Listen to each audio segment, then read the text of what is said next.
Assalamu alaikum. Welcome to my channel Aisha Legal Institution. I hope you all be good. Today we discuss about Magna Carta. Magna Carta है क्या, इसकी आज की importance क्या है, इसके कितनी क्लॉजेज हैं और वो सारा कुछ आज हम डिस्कस करेंगे। इसके अलावा हम ये भी देखेंगे कि पेपर पॉइंट ऑफ व्यू के लिहाज से मैग्ना कार्टा की कितनी इंपॉर्टेंस है। पेपर के लिहाज से अगर देखा जाए LLB पार्ट 1 के, तो मैग्ना कार्टा जो है ये इतने ज़्यादा इंपॉर्टेंस नहीं रखता। पेपर में मैग्ना कार्टा के बारे में ज़्यादा नहीं पूछा जाता, बस इतना पूछा जाता है कि इसका ओरिजिन क्या था या कौन सा किंग ने इसको डेवलप किया। ये इसके अलावा ये भी पूछा जा सकता है कि इसकी कितनी क्लॉजेस हैं। लेकिन ये जो मैग्ना कार्टा क्वेश्चन है लॉन्ग आंसर के तौर पे नहीं आता, सिर्फ ये एज ए आपको शॉर्ट आंसर आएगा। किसी और क्वेश्चन के साथ इसको मिक्स करके 10 नंबर का क्वेश्चन बना के आपको पूछ सकते हैं कि व्हाट इज़ मैग्ना कार्टा। तो अब चलते हैं कि मैग्ना कार्टा है क्या। मैग्ना कार्टा एक बेसिकली एक एग्रीमेंट है जो कि रेबल और जॉन किंग के दरमियान में हुआ था 1215 में। तो इस एग्रीमेंट की जो हिस्ट्री है, जो इसके बैकग्राउंड है, जो इसकी बैकग्राउंड जर्नी है, हम थोड़े से उसको भी देखते हैं कि हुआ क्या था और कैसे ये एग्रीमेंट जो है वो रेबल और किंग जॉन के दरमियान में हुआ ऐसे है कि जॉन किंग जो है वो एक बहुत ही कमज़ोर हुक्मरान था, बहुत ही कमज़ोर किंग था लंदन में। तो उसने क्या किया था कि उसने टैक्सेस का एक निज़ाम बनाया जो उसने जागीरदारों यानी कि रेबल्स पे लागू किया और उनसे कहा कि इस टैक्सेस के निज़ाम को तुम लोगों ने पूरा करना है। अगर तो वो इन निज़ाम पे पूरा नहीं उतरते थे तो वो क्या करता था कि उनकी जायदादें, उनकी जो प्रॉपर्टी या उनकी जो खेत थे उनको जब्त कर लेता था। इससे जो है जागीरदार बहुत ज़्यादा तंग हो गए। तो उन्होंने क्या किया, उन्होंने लंदन का घेराव कर लिया, क्योंकि उस टाइम जो लंदन है वो कि जो है कैपिटल था। अब उस कैपिटल का घेराव कर लिया गया तो किंग के पास भागने का कोई भी रास्ता नहीं था। अब किंग जो है इनसे जान छुड़ाने के लिए किया उन्होंने कि एक एग्रीमेंट किया, एक नेगोशिएशन किया आपस में किंग ने और जागीरदारों ने। अब वो नेगोशिएशन किया कि जो इनके राइट्स हैं उनको फुलफिल किया जाएगा, हर कोई जो है वो इक्वल होगा इन दी आई ऑफ लॉ, कोई भी जो है वो आई ऑफ लॉ से अबव नहीं होगा। सब जो है रूल्स एंड रेगुलेशन जो है लॉ के मुताबिक उसे फॉलो करेंगे, चाहे वो किंग हो चाहे वो जागीरदार हो, कोई भी बंदा हो, all are equal in the eye of law, no one should be above in of law. तो ये कंसेप्ट था और इस एग्रीमेंट को कहा जाता है मैग्ना कार्टा। अब आपको मैं नोट्स से समझाने की कोशिश करती हूँ और अगर आपको नोट्स अच्छे लगते हैं तो कमेंट बॉक्स में हमें ज़रूर रिप्लाई करके बताइएगा। तो चलते हैं अब नोट्स की तरफ। अब ये मैंने कुछ नोट्स लिखे हैं, अगर आपको ये यूज़फुल लगते हैं तो आप इन्हें स्क्रीनशॉट लेकर सेव भी कर सकते हैं। तो सबसे पहली हेडिंग है इंट्रोडक्शन। इंट्रोडक्शन में यही है कि Magna Carta is establish principal that everyone is equal in the I of law, कि हर कोई जो है वो इक्वल होगा आई ऑफ लॉ के मुताबिक, इवन द किंग भी।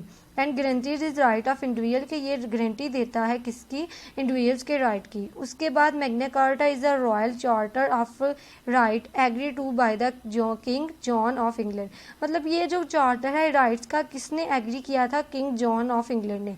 अब इसके मीनिंग देख लेते हैं कि मेडिवल लैटिन में इसका मतलब है for great charter of freedoms, ये इसका मीन है। अब नेक्स्ट पेज पे हम चलते हैं। नेक्स्ट हमारी हेडिंग है कि ओरिजिन ऑफ मैग्ना कार्टा क्या है, वाई मैग्ना कार्टा केम, मैग्ना कार्टा क्यों आया था। In the rebel group attack the London and capture it, मतलब उन्होंने रेबल जो जागीरदार हैं उन्होंने लंदन पर कब्जा किया और कैप्चर इट, और उसे काबू मतलब हमला किया और उसके बाद उन्होंने कैप्चर कर लिया। And in the negotiation with the rebel the king is forced to accept the peace treaty between the king and the rebels, उन्होंने क्या किया कि उनके दरमियान जागीरदार और किंग के दरमियान मायदा हुआ मैग्ना कार्टा का पीस के लिए। तो ये इसमें कहा है। अब इसके बाद ये बताया कि ओरिजिनल में मैग्ना कार्टा के जो रिटन में था वो 63 क्लॉजेस थी, फिर अब जो प्रेजेंट है उसमें सिर्फ 3 क्लॉजेस उन्होंने कर दी हैं। पहले 63 क्लॉजेस को ख़त्म करके, तो जो ओरिजिनल में था पहले जो 1215 में आया उसमें 63 थी, अब उन्होंने स्किप करके तो 3 क्लॉजेस कर दी हैं। अब चलते हैं नेक्स्ट पेज की तरफ। सेकेंड वेरिएंट इसकी आई 1225 में। अब इसकी लीगल जर्नी देख लेते हैं मैग्ना कार्टा की क्या है। इन 1214 मैक्रोनी army arise by king the John who was defeated by the French army of Bouvines, मतलब एक किंग जो था उसने आर्मी डिफेटेड हुआ तो उसने फिर क्या किया कि उसने मैग्ना कार्टा का व्यू दिया, फिर उसने और भी शॉप से मिले वो ब्रोनीज जो थे वो रेबल्स, उसके बाद उन्होंने क्या डिस्प्यूट राइज हो गया था किंग जॉन के दरमियान में और उन रेबल्स के दरमियान में। डिस्प्यूट राइज हो गया तो फिर उन्होंने किंग के साथ एक एग्रीमेंट किया जिसे हम कहते हैं मैग्ना कार्टा। अब मैग्ना कार्टा के इफेक्ट क्या हैं? इफेक्टिवली डेड हो चुका है तकरीबन मुकम्मल तौर पर, सिर्फ 3 क्लॉजेज जो हैं वो यूज़ होती हैं, लेकिन इसकी जो लाइफ थी वो तब भी थी जबकि रीजन था किंग का। किंग की रीजन के बाद इसे ख़त्म कर दिया गया था। ग्रेट चार्टर है ये मैग्ना कार्टा 1215 का। मैग्ना कार्टा के इन्फ्लुएंस है इंग्लिश मेडिवल में कि Magna Carta was refer to legal case through the medieval period.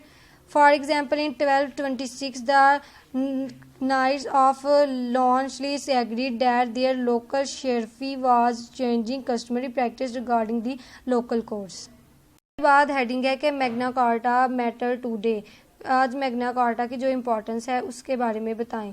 तो मैग्ना कार्टा जो है वो बहुत इम्पोर्टेंट रखता है और सिंबॉलिक तौर पे यूज़ होता है अमेरिका में और इंग्लैंड में। इसके बाद आपने इसका कंक्लूजन कर देना है और दैट्स इट। ये आपका क्वेश्चन कंप्लीट है, 10 मार्क्स का क्वेश्चन है। अगर पेपर में आ जाता है तो आप इतना भी लिख लेंगे तो आपके नंबर अच्छे से आ जाएंगे। I hope you like my video. If you like my video, then subscribe my channel and hit the bell icon. Okay, take care. Allah Hafiz.